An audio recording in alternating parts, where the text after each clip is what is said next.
Before we were born of earth, we were shaped by memory and molded from the seed of the gods.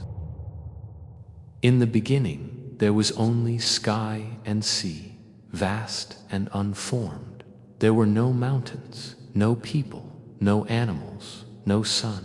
The earth was not yet shaped, and the sky hung silently above the waters. All was still, all was potential, and in that silence, the gods began to think. From the folds of the void emerged to divine powers, the creators, the heart of sky and the heart of earth. They were called Tepeu and Gucumatz, makers and modelers, divine architects who dreamed in harmony. Their thoughts were not like ours. They were living currents that formed shape in the dark. And what they thought came to be. They summoned the word, the sacred breath that carries life, and with it, they began to call the world into form.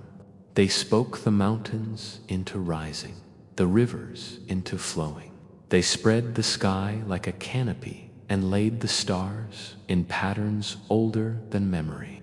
Trees grew from silence. Birds awoke in nests of light. Jaguars prowled the edge of shadow.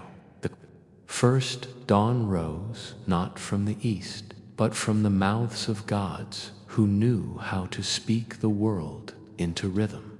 But even as the world blossomed, something was missing.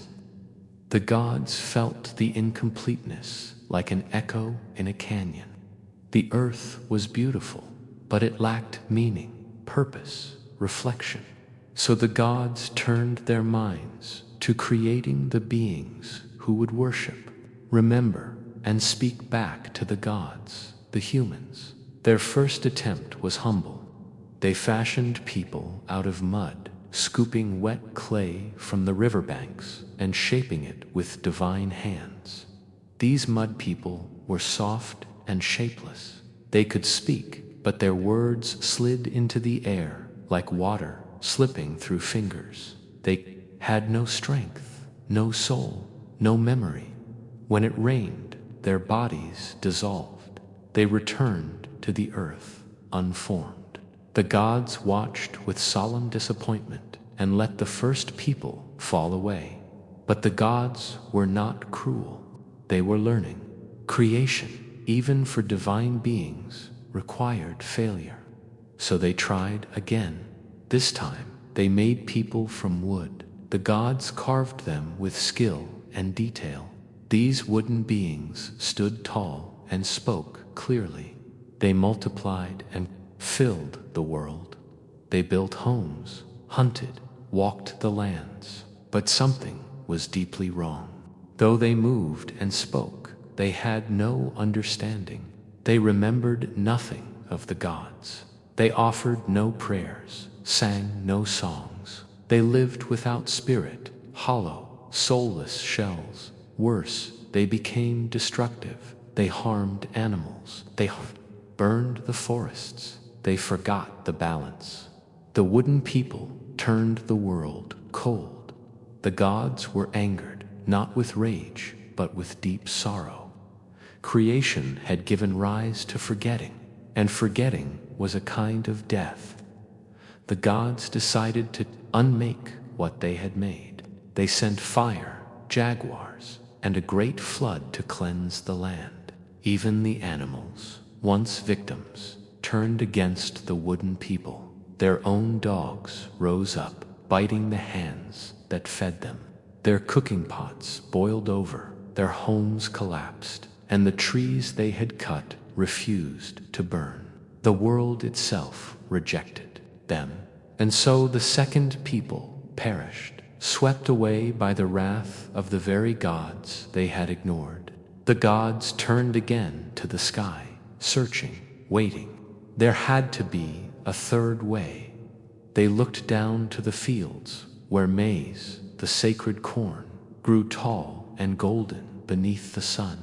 Maize was not merely food to the Maya. It was life itself, a divine gift that mirrored the cycle of death and rebirth. The seed buried becomes stalk, the stalk becomes ear, and the ear becomes nourishment.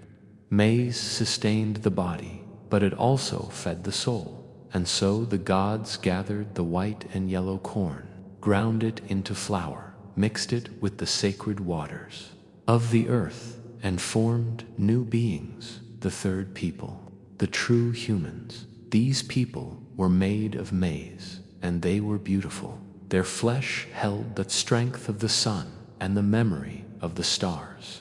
They spoke with clarity and grace. They looked up to the sky and knew it was alive. They gave thanks. They built altars. They remembered. These maize people honored the gods with their breath, their blood, and their rituals. They did not forget. The gods rejoiced. Creation had finally found its echo. But not all was settled. For even perfect creations must face the trials of time. The maize people were wise, but wisdom can fade. The world must be renewed through sacrifice and fire. The cycles of the sun and moon, of drought and harvest, demanded balance. The gods knew that the story was not finished. It never would be. For every age must fall so the next can rise. And in each age, humans must choose whether to remember or forget. The Maya saw time not as a line, but as a wheel, ever turning, ever returning.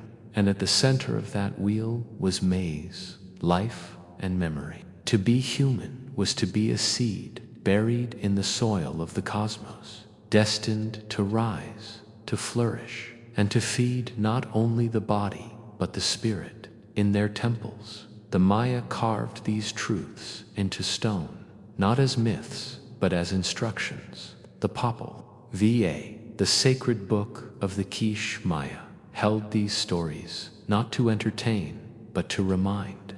It told of the trials of the hero twins, of gods who wrestled with death and emerged reborn. It told of ancestors who faced destruction not once, but again and again, until they became more than clay or wood, until they became memory.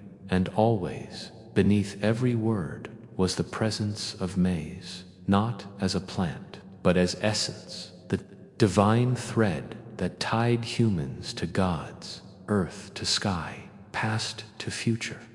The gods had created us not to be perfect, but to remember, to walk the earth with reverence, to speak the names of those who came before, to carry within us the seed of creation, and to pass it on. The Maya believed that to live well was to live in balance between sacrifice and abundance, silence and song, birth and decay. They watched the stars, not for signs of fate, but for mirrors of their own rhythms. The gods were not above them, but among them, in wind, in water, in fire, in maize. Even today, in the highlands of Guatemala and the temples buried beneath jungle vines, the echo of that first maize breath still lingers. The rituals continue. The prayers are whispered.